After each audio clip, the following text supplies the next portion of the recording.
Welcome to BeFrightened. We tell stories that will keep you up or help you sleep at night. Scary Reddit Stories, Volume 1. A few years ago, we were living in an old house in Northern California. It was a place with a lot of history, built in the late 1800s. One morning, right before breakfast, I went to use the bathroom. Everything seemed normal. My family was in the kitchen, and the house was relatively quiet. As I washed my hands at the sink, I felt two sharp taps on my shoulder. They were clear, as if someone was right behind me. I turned around, but no one was there. The bathroom was empty, and the door was locked shut. I looked around, trying to understand what had happened. Then I heard footsteps. They were heading away from the bathroom down the hallway. I rushed to the door and opened it, only to find the hallway empty. I stood there for a moment, listening, but the house had gone completely silent. I tried to brush it off. I joined my family at the breakfast table. I casually asked them if anyone had been in the hallway a moment ago, but my mom looked at me and said, "No, we just got home." The taps on my shoulder had been real, and the footsteps were unmistakable. I didn't want to believe something strange was happening, but the more I thought about it, the harder it was to ignore. A few nights later, I woke up in the middle of the night to the sound of creaking floorboards. It was like someone was pacing back and forth outside my bedroom door. I lay there, unable to move. The footsteps grew louder and closer until they stopped right outside my door. When I finally worked up the courage to open the door and look, the hallway was empty. After that, things seemed to escalate. Objects began moving on their own. I'd place something down only to find it in a completely different room later. Doors would open by themselves when I was home alone, even though I was certain I had closed them. A week before we moved out, I was alone in the house when I heard a low growl coming from the basement. It was unlike anything I'd ever heard. It wasn't animal-like, nor human. I didn't dare go to investigate. Instead, I locked the basement door and stayed out of that part of the house until the day we left.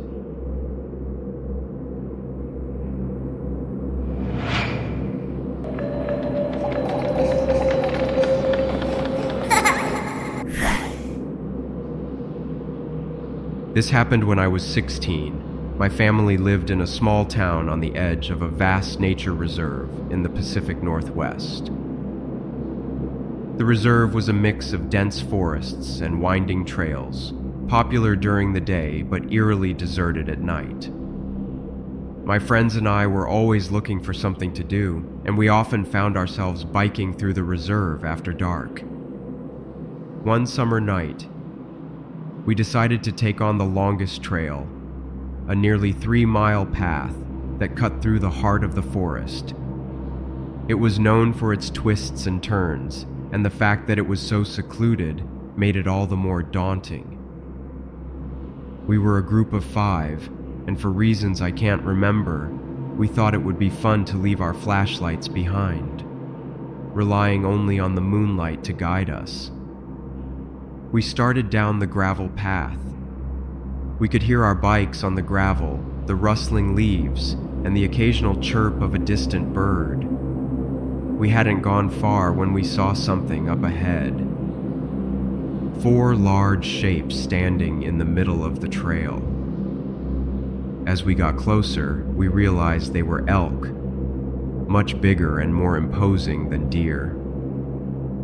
One of my friends had a serious fear of large animals, and he wanted to turn back immediately, but the rest of us urged him to stay. We didn't want to split up. The elk stared at us for a moment before they suddenly bolted into the trees as if something had spooked them. Then, the forest went completely silent. No insects, no rustling leaves, no birds, nothing. We stopped in our tracks, literally. We stood there, feeling tense, unsure of what might happen next. After what felt like an eternity, the usual night sounds finally returned. We decided to keep going. The trail eventually narrowed, forcing us into a single line as we continued. The gravel gave way to a narrow, uneven dirt path. I was riding near the back of the group when I noticed a faint glow off to the side, indicating we were nearing a clearing or perhaps a road. I looked over, distracted, and crashed into the person in front of me, causing a pileup. Silly me. As we rushed to get back on our bikes, we heard a series of sharp knocking sounds, like someone was hitting a tree with a heavy object. The sound echoed around us, followed by faint, unintelligible voices, like people talking just out of earshot. We couldn't make out what they were saying, but it was all very unsettling. Then, the voices stopped suddenly, and we saw a figure standing on the trail ahead, motionless and watching us. This was no elk like before. It was something else entirely. We panicked, and we turned to race back the way we came. As we tore down the trail, the chain on my bike snapped, forcing us to stop. We worked frantically to fix it, but then the silence returned, and with it, the sound of heavy footsteps approaching us from behind. They were slow, steady, and terrifyingly close. While we tried to fix the chain, we heard something new, a deep, rumbling sound. Unlike any animal I was familiar with, it wasn't just behind us. It seemed to be coming from all around us.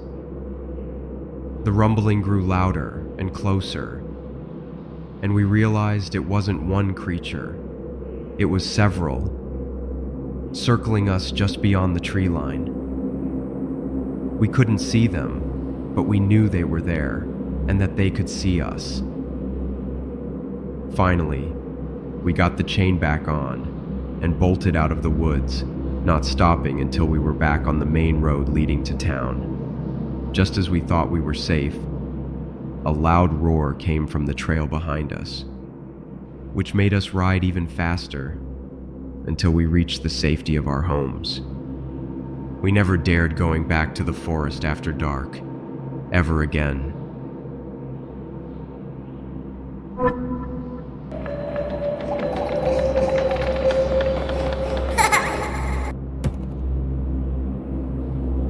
During my sophomore year of college, I lived in a small co-op house just off campus. The house was old, with creaky wooden floors, but it was cheap, and the location was convenient. We each had our own room, and the bathrooms were shared, connected to the adjacent rooms by Jack and Jill doors. I always kept my bathroom door locked, especially since I didn't know my suite mate very well. That's why what happened next was so unsettling. One afternoon, after my grueling 8 a.m. biology lab, I decided to take a nap. I was exhausted, and I drifted off quickly. When I woke up, something was wrong. I couldn't move. My body was completely paralyzed, except for my eyes. I panicked as I tried to will myself to move, but nothing happened. That's when I felt a tight grip on my arm. Then, I heard a soft voice coming from right next to my ear. Hurry, there isn't much time left. I couldn't scream. I couldn't even turn my head to see who or what was in the room with me. Then, the soft voice repeated, Hurry, there isn't much time left. before the grip on my arm suddenly let go. A moment later, I could move again, but the room was empty, and my door was still locked from the inside. I convinced myself it was just a bad dream. A few nights later, my best friend was staying over. She was a heavy sleeper. I woke up in the middle of the night, thirsty, and was about to get up to grab some water when she suddenly sat up, rigid, staring at the corner of the room. I froze, watching her. She didn't say anything, just stared intently at that one spot for what felt like an eternity before she collapsed back down onto the bed, still asleep. The next morning, I asked her if she remembered anything. She just shrugged and said she didn't recall a thing, probably just a weird dream. What made it even more unnerving was that it wasn't the first time I'd noticed something odd about that corner. My roommate's cat, who was generally skittish but sweet, had a habit of staring at the same corner, as if she was watching something invisible. As the semester dragged on, strange things continued to happen. Doors would open on their own, even when I knew they were locked. I'd hear faint whispering in the dead of night, just on the edge of hearing, but I could never make out the words. One evening, I came back to the house after a late study session. The house was unusually quiet. The usual sounds of my roommates moving around were absent. As I walked past the living room, something caught my eye. A shadow, darker than the rest of the room, standing by the window. I froze, as the shadow seemed to move slightly. I quickly turned on the lights, but when I looked back, there was nothing there. That night, I couldn't sleep. I kept hearing soft footsteps outside my door. I wanted to dismiss it as one of my roommates. Every time I thought they had stopped, they would start up again. Eventually, I couldn't take it anymore. I got up and opened the door, but the hallway was empty. The footsteps had stopped. Another time, when I was in the shower, I heard the bathroom door opening. I froze, thinking my roommate had come in. But when I looked out from behind the curtain, the door was still closed. Then the lights flickered and went out completely. Standing there in the pitch dark, I could feel a presence in the room with me. I grabbed my phone and turned on the light. But the bathroom was empty. The lights came back on a moment later. The worst incident happened just before I moved out. I was packing up my things late at night. The house was mostly empty since my roommates had already left for break. As I was taping up a box, I heard that voice again. It was much clearer this time. Hurry, there isn't much time left. The voice was coming from the corner where my friend had stared, and where the cat often stared. I left that night, not waiting for morning.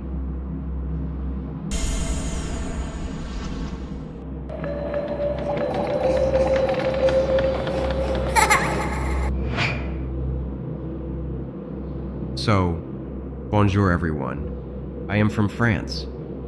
First, I want to say that I'm really into all things horror. Movies, games, stories, books, you name it. My wife is the exact opposite of me, though, and hardly ever gets scared.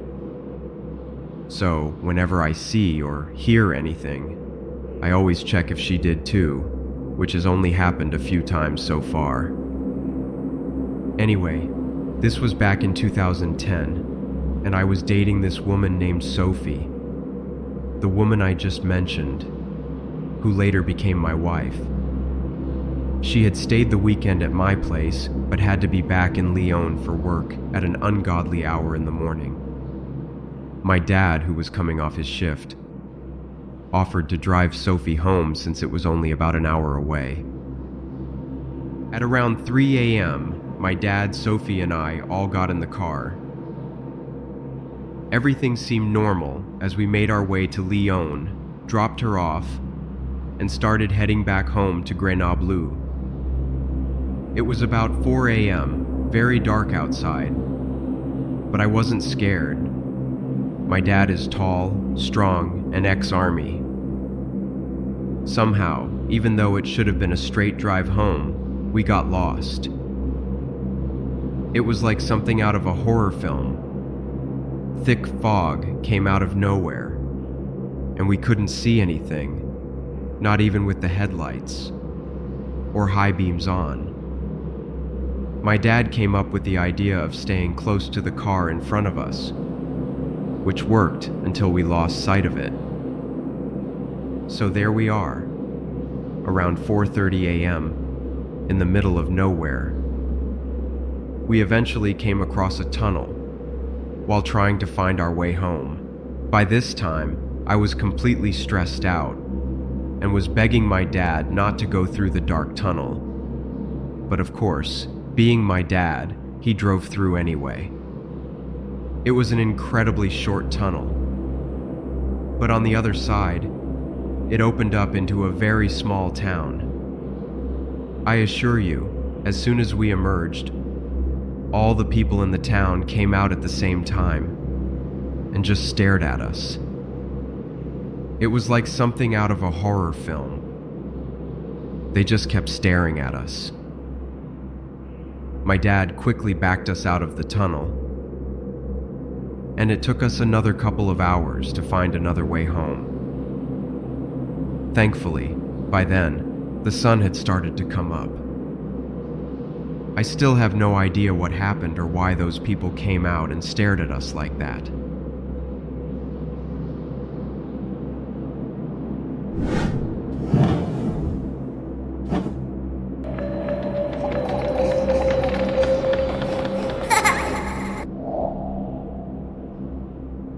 A few years back, I was living with my dad and younger sister in a small cabin deep in the high desert of northern Arizona. The cabin was on a large, isolated piece of land near the Navajo Nation, an area rich in Native American history and legends. The nearest neighbors were miles away, and the vast expanse of desert and scrubland around us made it feel like we were the only people in the world. Most days, my sister would wander off to our great-aunt's house, which was just a short walk across the open desert, while I stayed behind at the cabin, usually lost in a book or playing games on my old laptop. One afternoon, as I was reading on the porch, I heard my sister's voice calling my name from the front of the cabin. She knocked on the door and called out again. For some reason, I started to feel uneasy.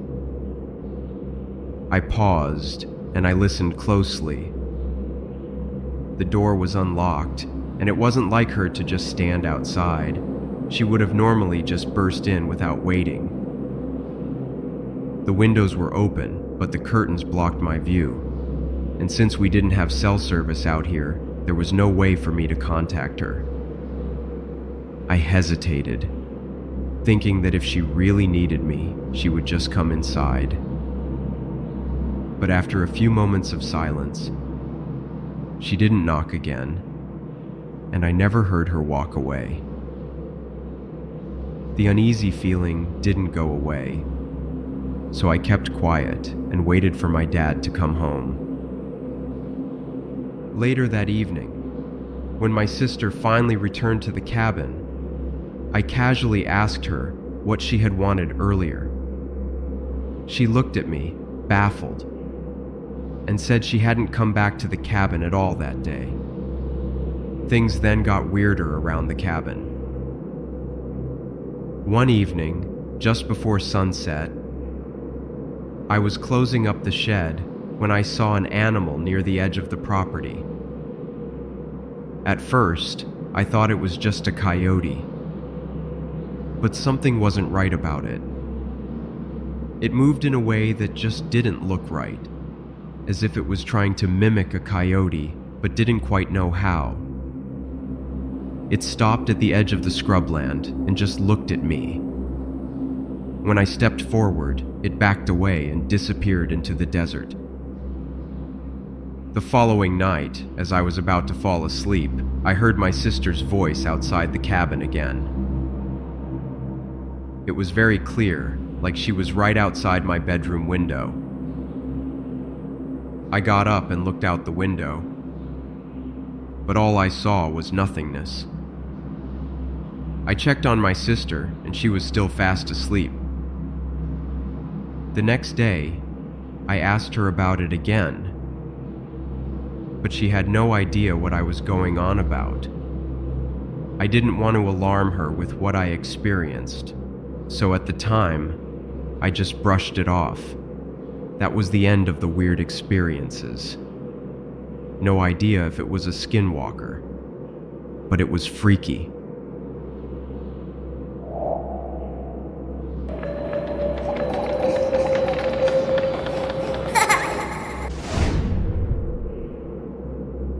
When I was in middle school, I didn't really stand out. I kept to myself most of the time, and I wasn't the type to make friends that easily. Then, in year 8, something changed. I met a girl who seemed to appear out of nowhere. We started talking during lunch one day, and I found myself spending more and more time with her.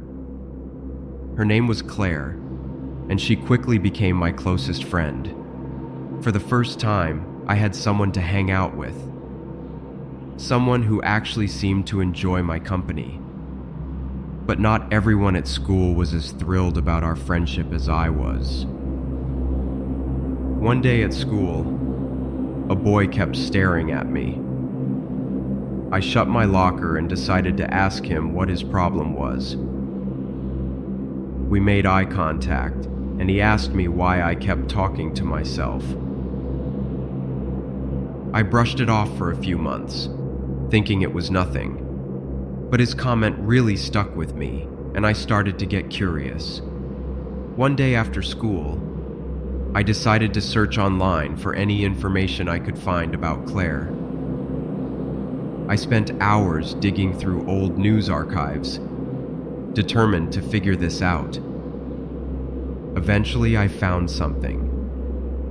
It was a missing persons report from 1996. It was about a girl named Claire who had gone missing. The picture was unmistakable. I was shaken when I realized what this all meant. I instantly closed the browser and tried to process what I'd just discovered. Sometime the following week, Claire wasn't at school. At first, I didn't think much of it, but then I remembered the missing persons report. I decided to search online for any more news about her, to see what may have happened to her, if anything. After some digging, I found another old article about her. However, this article wasn't another missing persons report. It was a death announcement, and it confirmed what I feared. Claire wasn't just missing. They had found her body not long after she disappeared. The cause of death was never determined, but the article mentioned that she had been buried in the local cemetery. The realization hit me hard. I had been talking to someone who wasn't with us anymore. Claire was dead, and had been for many years.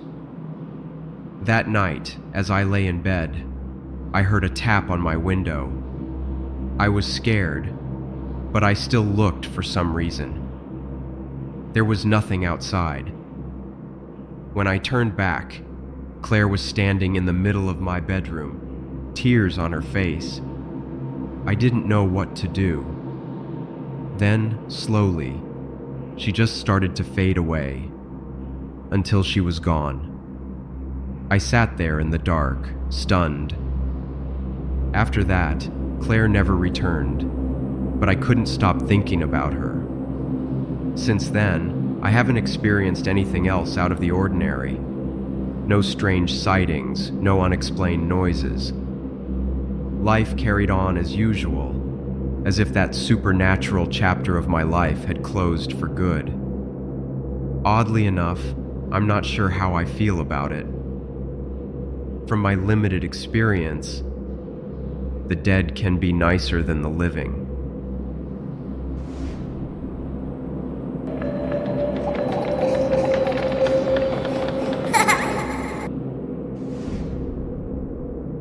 A few summers back, my family and I decided to spend some time in a remote part of the Colorado Rockies. The area was steeped in history, with deep connections to old legends and Native American traditions, details that would soon take on more significance. My dad, my younger brother, and I packed up early one morning and drove down to a secluded area where my aunt and uncle had recently moved. After a few winding roads, gravel paths, and turns that seemed to lead nowhere, we finally reached a hidden neighborhood. The houses were scattered across large plots of land, each one isolated.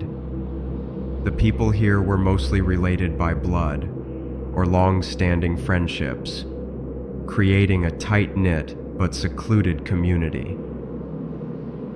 My aunt and uncle had just moved into a rustic log cabin. We stayed with them for a couple of nights, enjoying the peace and quiet that came with being so far removed from the rest of the world. On the last evening, something happened that still sticks with me.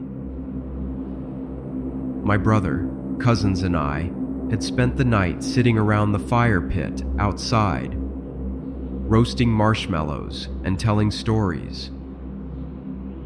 The fire had died down, and it was pitch black out, with most everyone else already in their rooms, sleeping.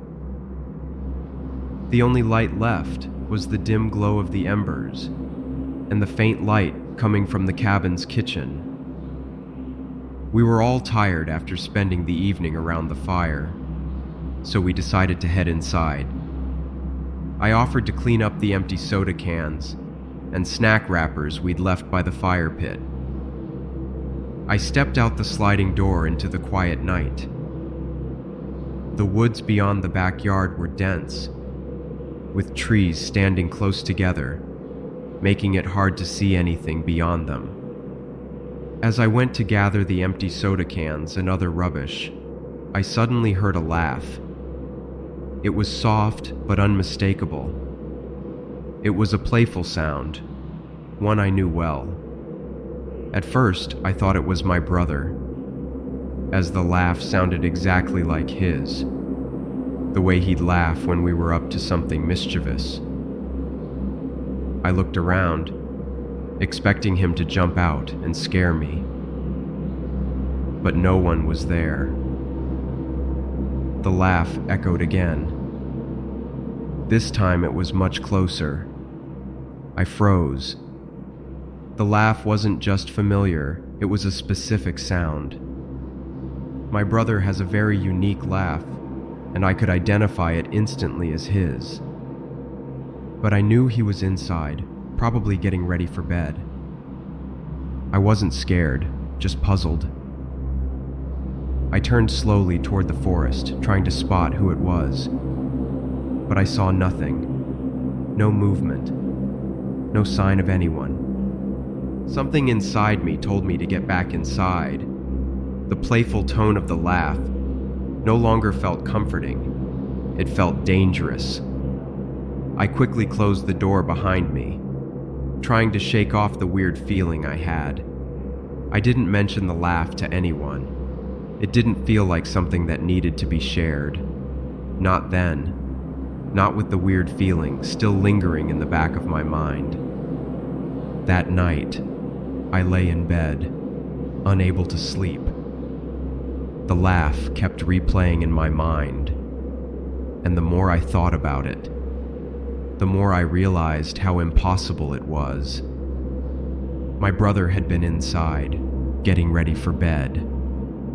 So who or what had been outside? The thought of it kept me awake until the early hours of the morning. Even now, I can't stop thinking about that night. Whatever or whoever was laughing, it was a sound only someone who knew my brother would recognize.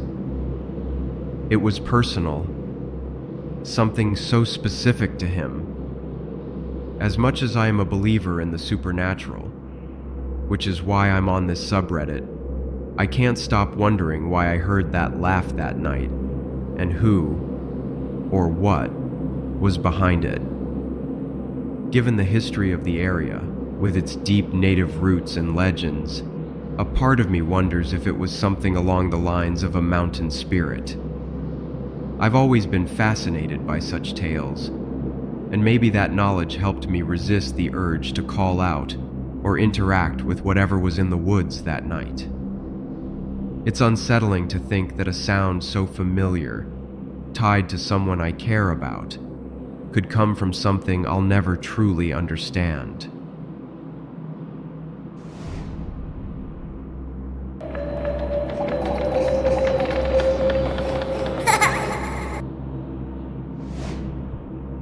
I live in a small town far outside of the city, and since I don't have a car, I rely on the train for my daily commute. The day started out like any other. I had been on the train for about 15 minutes when 3 teenage girls, probably around 14 or 15, boarded and sat down in the seats just ahead of me.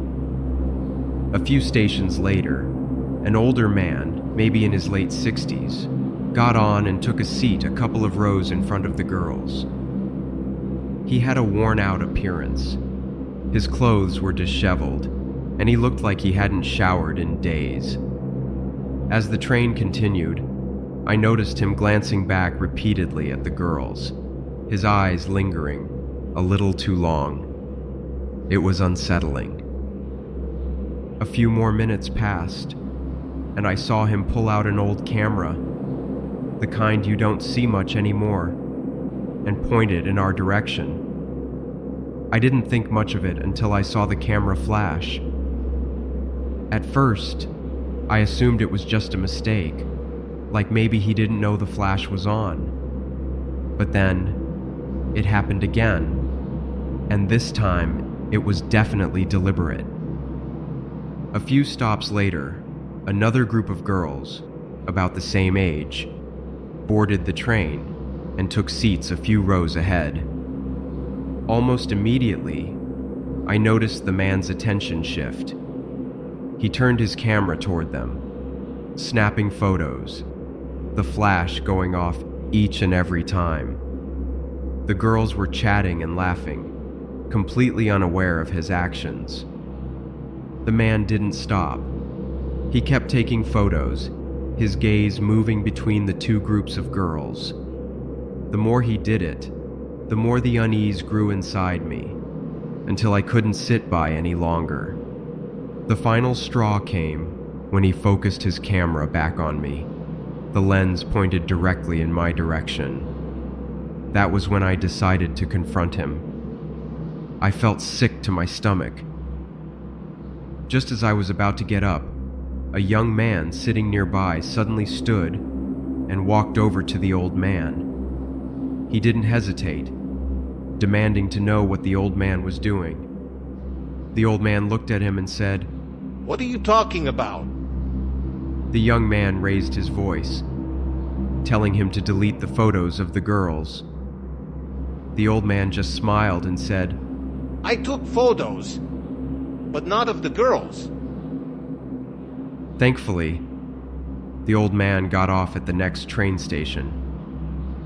I felt a moment of relief as I watched him step onto the platform. He just stood there, staring at me and the girls as the train pulled away. A few stations later, as I was getting off the train, I thanked the young man for stepping in earlier. Even now, thinking about it makes me feel uneasy. I'm relieved that the girls were unharmed, but the entire experience left me deeply disturbed.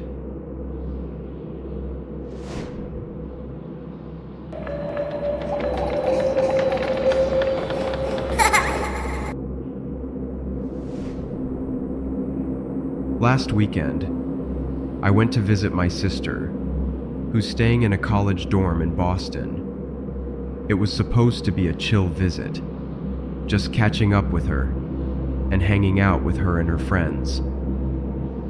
I hadn't seen her in like ages.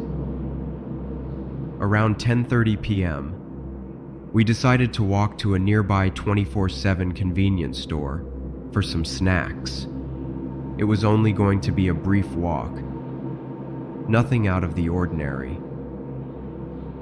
As we walked through a quiet residential area, my sister suddenly mentioned that the street was giving her an eerie feeling. I shrugged it off initially, but then we all heard a strange noise. Howling, but not like any animal we recognized. It sounded almost human, like someone was trying to mimic a dog's call. One of her friends, who was trying to lighten up the mood, started making noises in return. But it quickly dawned on us that this might be more serious than we thought. We picked up our pace, soon breaking into a sprint. We didn't stop until we reached a well-lit area a couple of streets away, and paused. One of her friends claimed they saw someone trailing us. Each time we looked back, the figure seemed to draw closer. We didn't stop until we turned a corner and reached the convenience store. It took about 15 minutes to grab our things, and then we decided to take a longer, safer, well-lit route back to the dorms. We crawled under a low fence, laughing about how silly we must have looked. But then, one of my sister's friends spotted something. A pale figure peering out from behind a parked car. We all laughed it off, blaming our nerves, but our unease was real.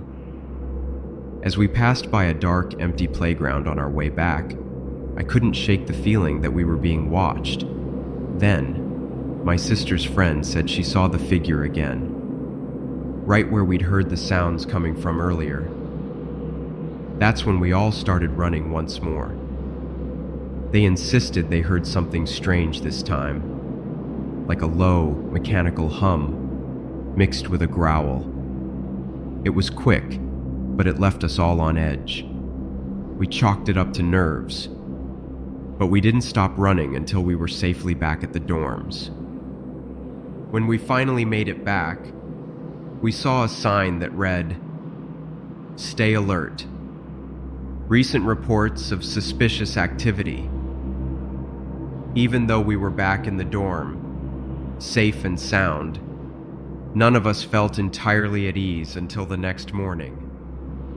We got back around 11:30 p.m., but it felt like the night had stretched on forever.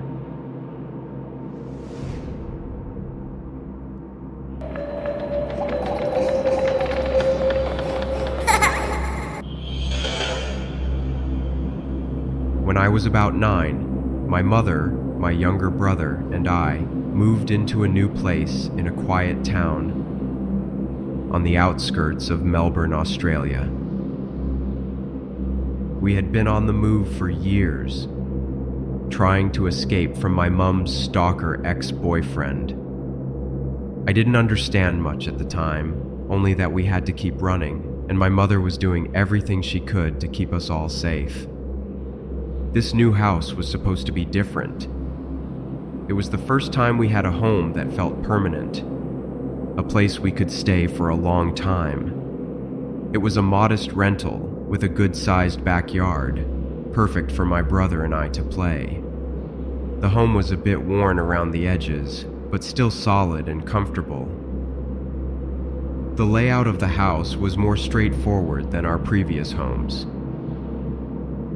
The front door opened into a narrow entryway which led directly into the living room. From the living room, a short hallway branched off, leading to my bedroom, my brother's bedroom, the bathroom, and the laundry room. My mom's room was at the end of the hallway. The kitchen was tucked away behind the living room, with a door that led out to a small patio and the expansive backyard. Large windows lined the back of the house, providing a view of the yard and the tall trees that bordered the property. On the day we moved in, I was ecstatic. It was the first time I had a room to myself and didn't have to share with my younger brother. My younger brother had his own room next to mine. His room was smaller. He was too young to fully understand the excitement. But I remember him giggling as he played with his toys while my mom set up his bed. That night, my mom tucked us both in, making sure we were comfortable in our new spaces. I fell asleep easily, feeling safe and happy for the first time in a long while, comforted by the fact that my little brother was just a few steps away, peacefully sleeping in his own room. Unbeknownst to me at the time, something tragic had occurred in that house. Just months before we moved in, a man had been killed, stabbed near the kitchen during a home invasion gone wrong. The victim was the previous tenant, a father trying to protect his family when an intruder broke in late one night. In the struggle, the man was fatally wounded, and the intruder fled, leaving the family devastated.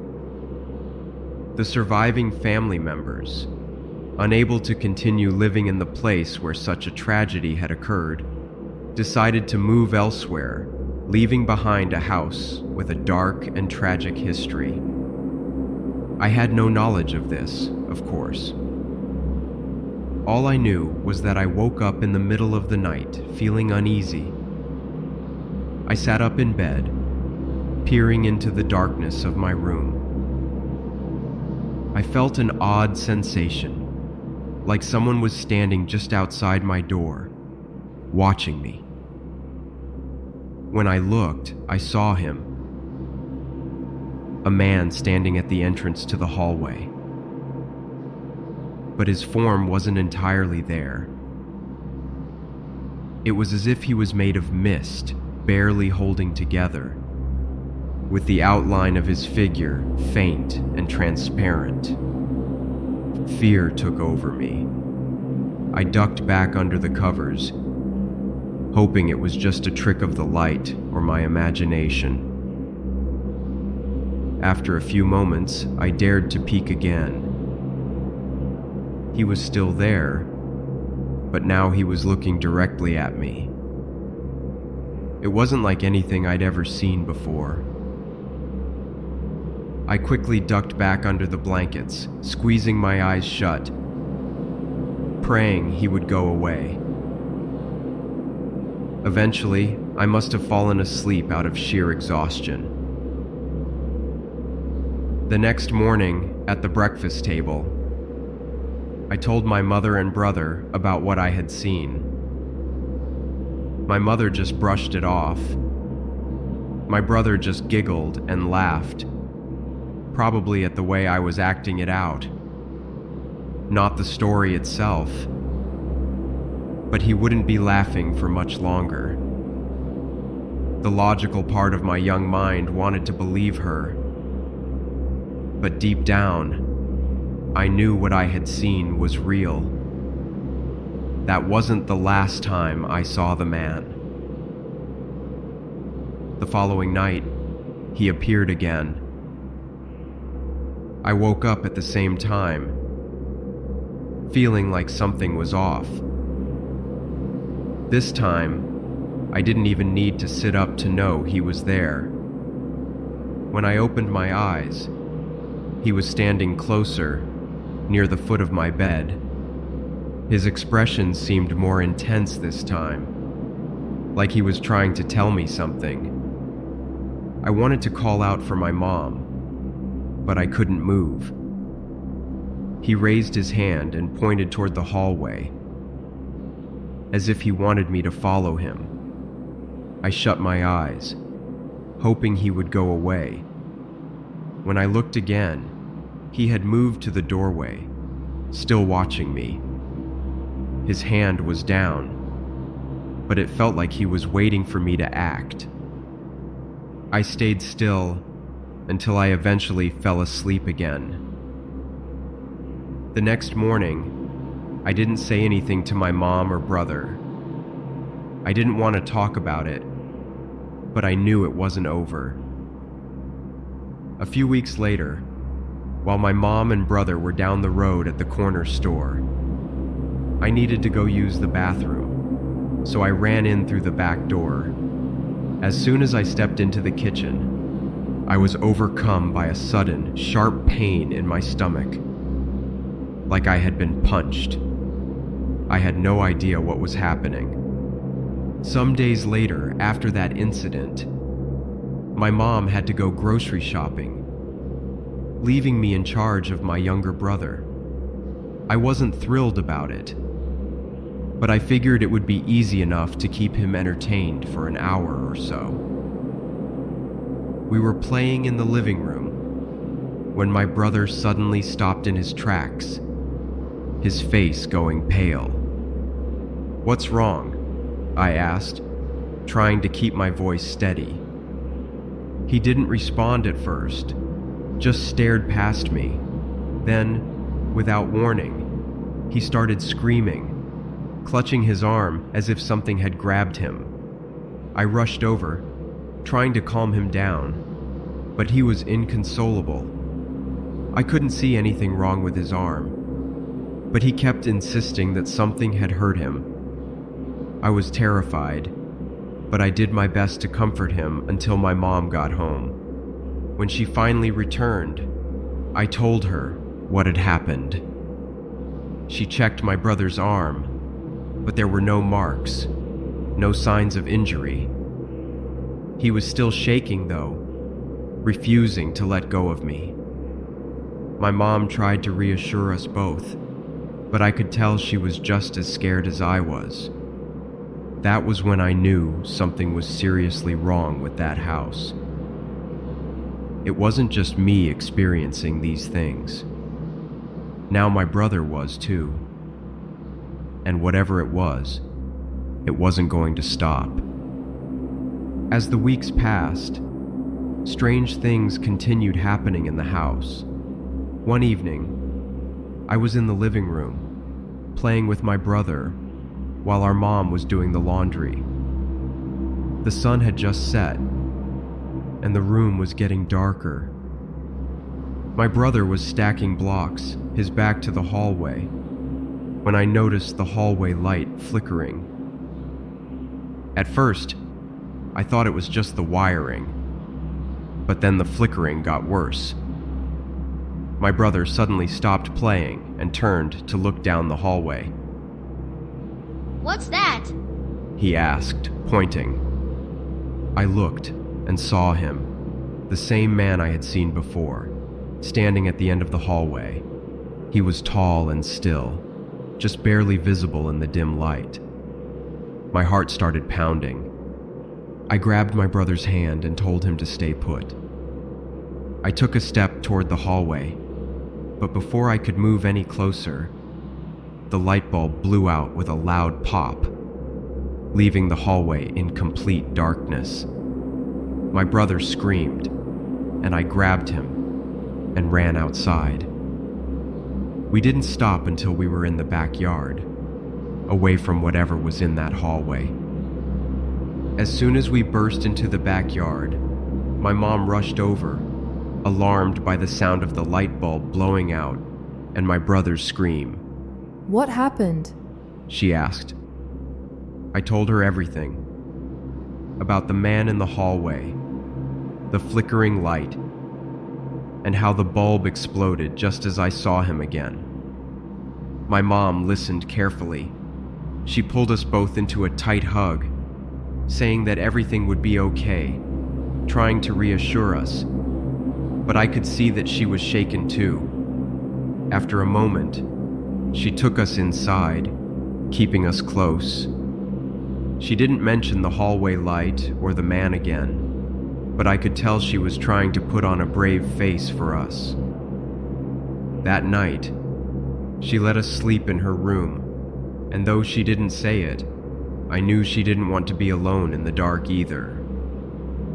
One night, my mother described being jolted awake by a strange sensation, like something cold and heavy had brushed against her arm. She recounted sitting up, disoriented, and noticing that the covers on her bed had been pulled halfway off. Confused and uneasy, she got out of bed, trying to shake off the feeling. Just as she was about to dismiss it, she heard a faint noise coming from my brother's room. Concerned, she went to check on him. When she opened the door, she found my brother sitting up in bed, coughing violently. He was struggling to breathe. My mother rushed over to help him, while I remained fast asleep, oblivious to the commotion. The next morning, as my brother was taking a bath, my mom recounted those strange events to me. She told me about the cold sensation that had woken her and how she had found my brother struggling to breathe. Although she tried to downplay it, I could tell she was rattled by the experience. The events were becoming harder to explain away, and I could sense the unease settling in for both of us. The strange occurrences intensified not long after the previous incident with my brother. It was only a few weeks later when something happened that finally pushed us to leave the house for good. One night, while I was lying in bed, trying to fall asleep, I heard my brother crying from his room. My mother rushed in to comfort him, but as soon as she stepped into the hallway, all the doors in the house slammed shut simultaneously with a deafening bang. The force of it was so strong that the windows rattled, and the whole house seemed to shake. My mother screamed, and I jumped out of bed, running to find her. I found her in the hallway, holding my brother tightly. Her face was pale with fear. We all stood there, frozen, as the silence that followed was even more unnerving than the noise. My mom whispered, This isn't right. as she tried to calm my brother down. That was the final straw. The very next morning, my mom started making arrangements to move. She didn't explain much to me, just that it was time to find somewhere else to live. I knew better than to ask questions. I could see in her eyes that she was just as scared as I was. Within a week, we had packed up and left that house behind, leaving the eerie memories and the unsettling presence that had haunted us behind for good.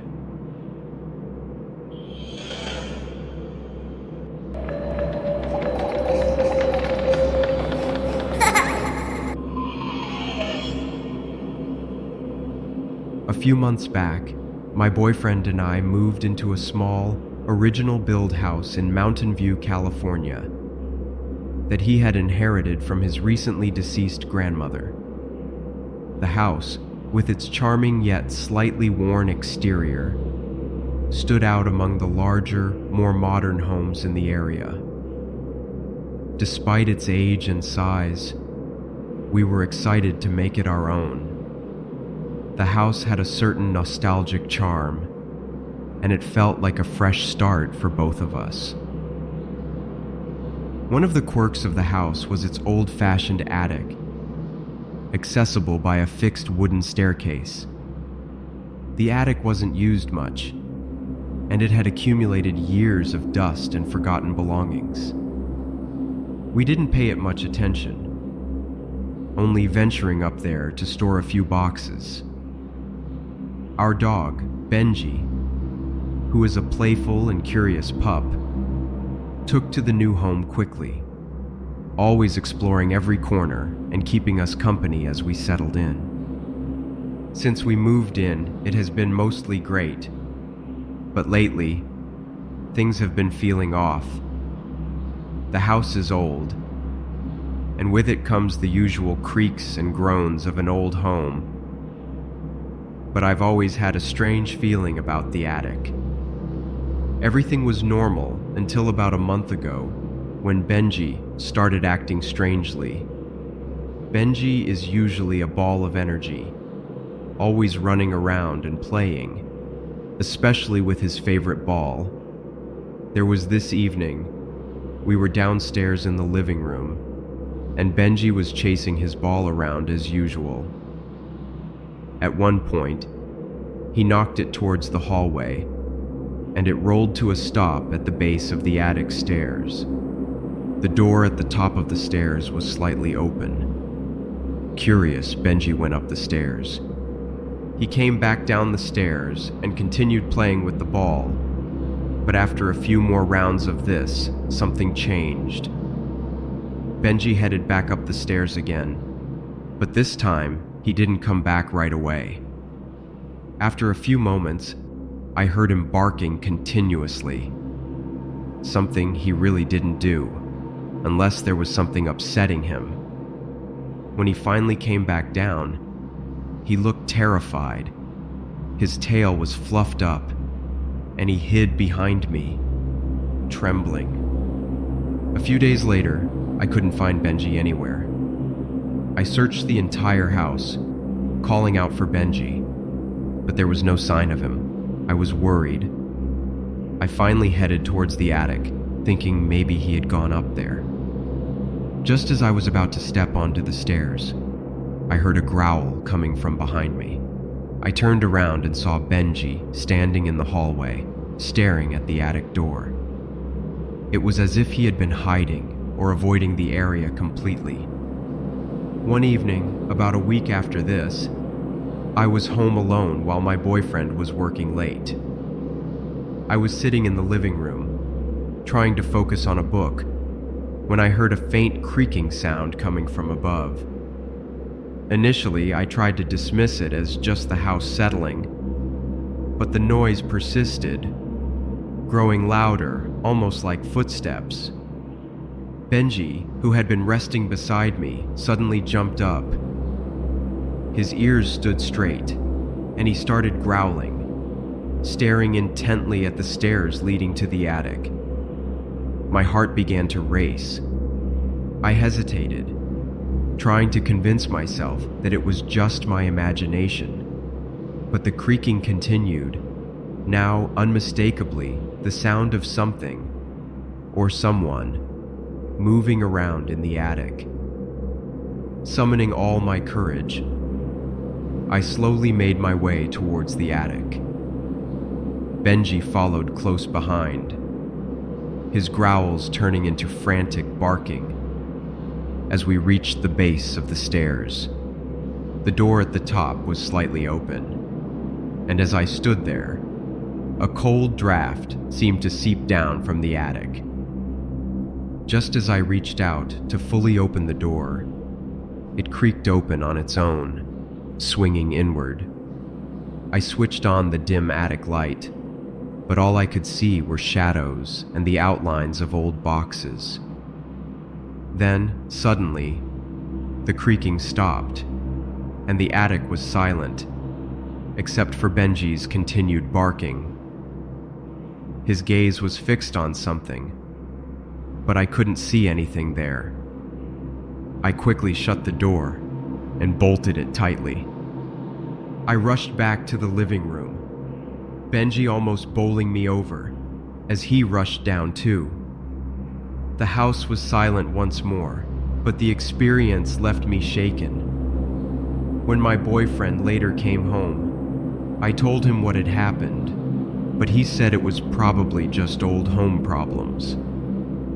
Since that day, Benji refuses to go anywhere near the attic. Every time I even go near the stairs, he starts whining and tries to pull me away.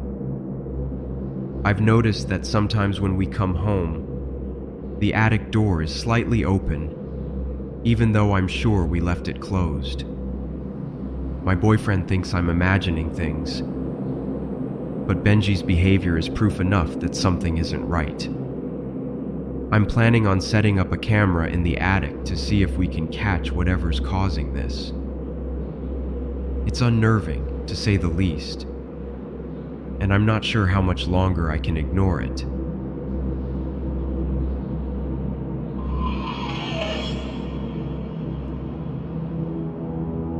Thanks for tuning in. If you enjoyed the video, please be sure to like, share, comment, and subscribe if you feel so inclined.